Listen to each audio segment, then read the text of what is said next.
오늘 창세기 11장은 바벨탑에 대한 이야기를 다루고 있습니다. 우리가 먼저 창세기 1장 28절에 하나님께서 그 형상을 따라 지은 사람에게 특히 남자와 여자를 창조하신 후에 이렇게 말씀하시죠. 하나님이 그들에게 복을 주시며 하나님이 그들에게 이르시되 생육하고 번성하여 땅에 충만하라. 땅을 정복하라. 바다의 물고기와 하늘의 새와 땅에 움직이는 모든 생물을 다스리라 하시니라 라고 이 말씀을 주시잖아요. 여기서 땅에 번성하고 생육하고 번성하고 또 충만하고 정복하라, 이 단어의 의미를 잘 읽어보면 오늘 창세기 11장에 왜 하나님께서 바벨탑을 쌓은 그들을 지면에 흩으셨을까, 이 부분이 해결이 될 것 같습니다. 오늘 성경에 보니까 온 땅의 언어가 하나고 말이 하나여서 서로 이르되 동방으로 옮기다가 라는 표현을 하고 있어요. 그러니까 그들의 삶 자체는 어느 한 곳에 정착해서 살아가는 삶이 아니라 옮겨 다니는 삶이었다는 거죠.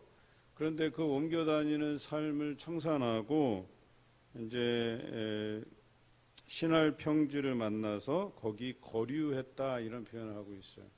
그러니까 그곳에서 정착하고자 했다라고 하는 것이죠. 그러니까 여기서부터 뭔가 잘못됐다라고 얘기하는 거예요.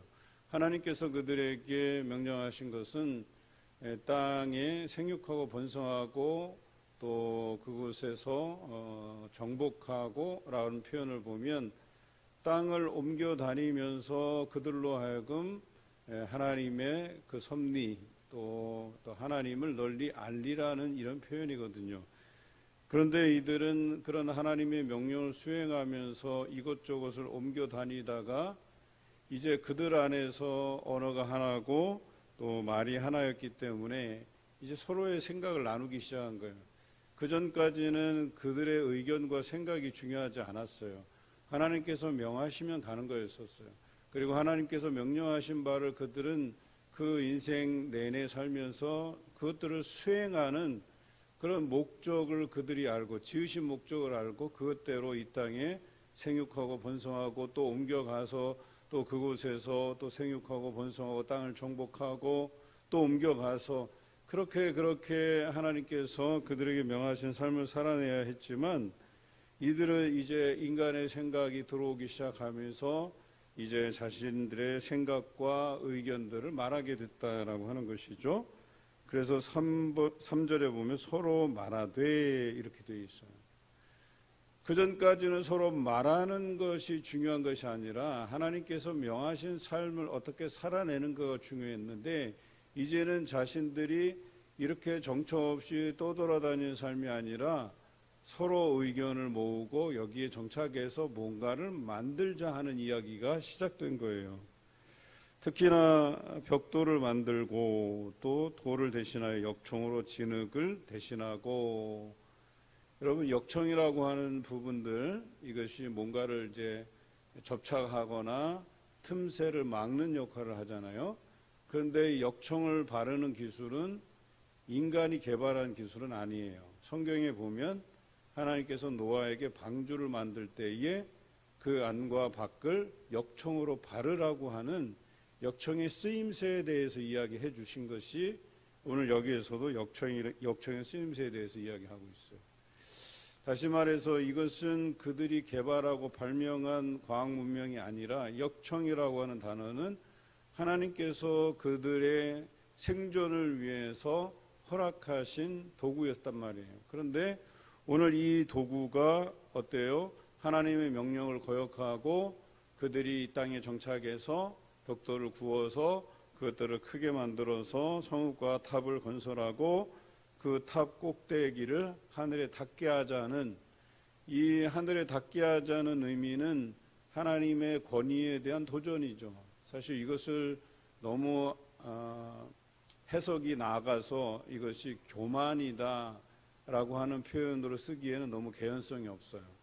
오히려 성경에 보면 흩어짐을 면하자 하였다 그랬어요. 그럼 뭐야? 이들이 그동안은 그들의 사명이라는 것이 생육하고 번성하고 땅에 충만하고 땅을 정복하기 위해서는 충만하다는 표현이 온 지역에 씨를 퍼뜨리라는 얘기거든요. 그러니까 하나님의 원래적인 명령은 흩어지는 거였었어요. 거기에서 살다가 또 생육하고 번성하고 사람이 부러지면 또 다른 데로 옮겨가고 또 일부는 남겠지만 그렇게 해서 온 지역에 씨를 퍼뜨리는 역할을 그들이 했어야 되는데 오늘 여기 보면 더 이상 흩어지기 싫다는 거예요. 흩어짐을 면하자 하는 거예요. 그러기 위해서는 뭐예요? 우리 이름을 내야 된다는 거예요. 이름을 내다라는 표현은 뭐예요? 여기가 우리의 땅임을 많은 사람들에게 공표하자는 거예요. 많은 사람들이 보게 하자는 거예요. 그렇게 하기 위해서는 성읍을 건설하는 거예요. 벽돌을 쌓고 건물을 만드는데 그 안에 탑을 쌓아서 탑을 하늘에 닿게까지 올려보자는 거예요. 그것을 통해서 많은 사람들이 저 땅은 바로 누구누구가 사는 그런 땅이고 영역이구나라고 하는 것을 표시하기 위함이었다는 거죠. 자, 여기서부터 잘못된 거예요. 하나님께서 생육하고 번성하고 땅을 정복하고 충만하라. 흩어져서 너희의 살 곳에서 그렇게 씨를 뿌려서 온 땅에 사람이 살게 하라는 이 명령을 이제는 거두고 더 이상 하나님의 말씀대로 우리가 살아가기 싫으니까 이곳에서 우리가 거류할 만한 정착할 만한 정착촌을 만들겠다는 거예요. 그리고 하나님께서 그들의 생존을 위해서 부여해 주신 그 기술로서 하나님을 대적하는 그런 일들을 일삼았다라고 하는 것으로 해석해야 오늘 본문이 이해가 될 것 같습니다. 그리고 5절에 보면 여호와께서 사람들이 건설하는 그 성읍과 탑을 보려고 내려오셨더라. 그리고 그들이 한 족속이고 한 언어 하나의 말을 사용함으로 인해서 하나님의 뜻이 아닌 하나님을 대적하는 이 행위를 막을 수가 없게 되었다. 그래서 어떻게 하면 저들이 다시 하나님의 명령대로 온 땅을 다니면서 땅에 충만한 그런 일들을 할 것인가. 그래서 결과적으로 내리는 선택은 그들의 언어를 혼잡게 하셨다. 그리고 결과적으로는 그들이 흩어지게 됐다. 이것이 오늘 바벨탑 사건의 전말입니다. 바벨이라고 하는 것은 여호와께서 온 땅의 언어를 혼잡게 하셔서 그곳에서 사람을 흩으셨다라고 하는 이 의미와 상징을 가지게 되죠. 그런데 이것이 언제라도 우리 인간에게 있어서 죄의 본성을 드러내는 사건이라고 하는 것을 우리가 잊지 말아야 돼요.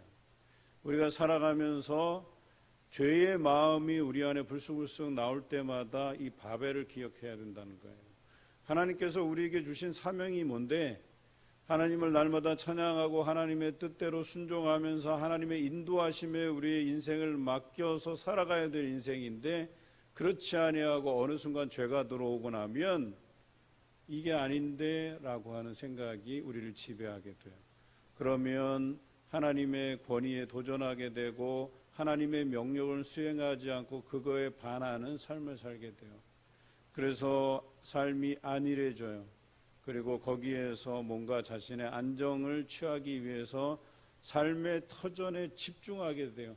사명보다 그들의 삶에 집중하기 시작하면 하나님을 잊게 되는 거예요. 그게 오늘 우리가 이 땅에 보내진 이유, 봉산교회에서 신앙생활하는 이유, 또 이 지역에서 복음 들고 살아가는 이유에 대해서 우리 하나님께서는 날마다 여러분에게 말씀하시는데 우리는 그것에 반응하고 그 사명을 감당하기 위해서 움직이기보다는 내가 살 집, 내가 살 어떤 미래를 위해서 준비되는 노후 이런 것들에 집중하다 보니까 하나님의 사명은 뒷전이 되는 거예요.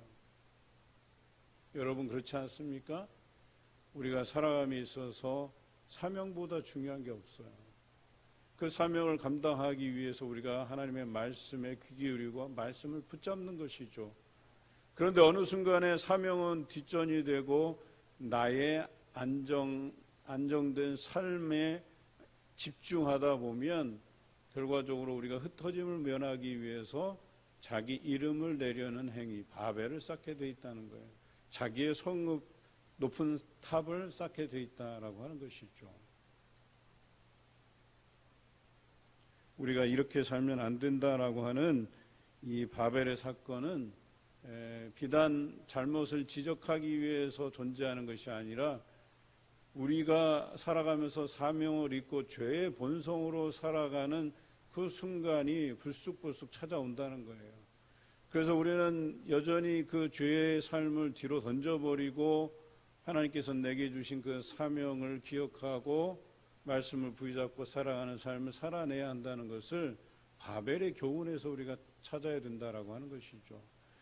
예루살렘에서 그들이 바벨론에게 침공을 받고 그곳에서 바벨론으로 포로로 잡혀가고 70년 동안을 종살이를 해요. 그리고 에스겔 선지자를 통해서 그들을 설득하고 70년 후에는 너희가 반드시 돌아올 것이다. 그들을 설득하게 되죠.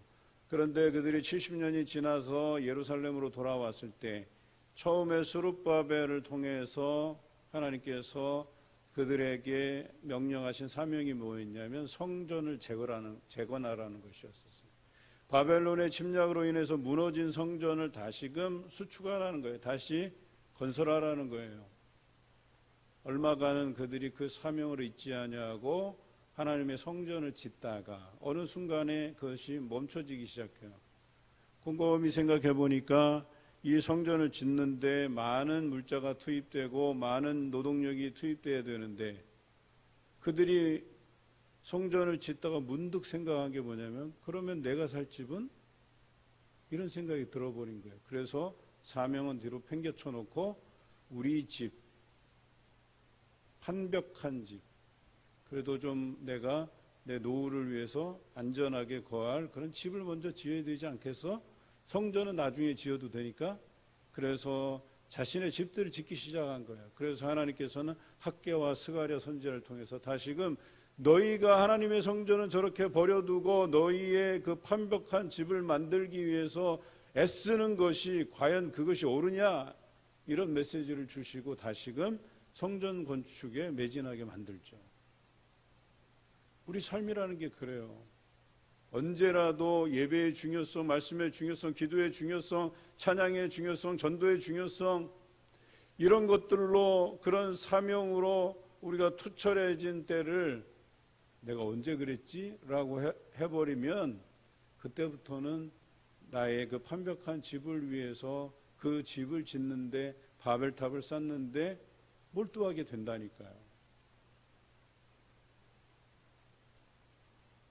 인류의 역사의 죄는 반복해져 가고 있어요. 여러분, 이때만 바벨탑을 쌓은 게 아니라니까요.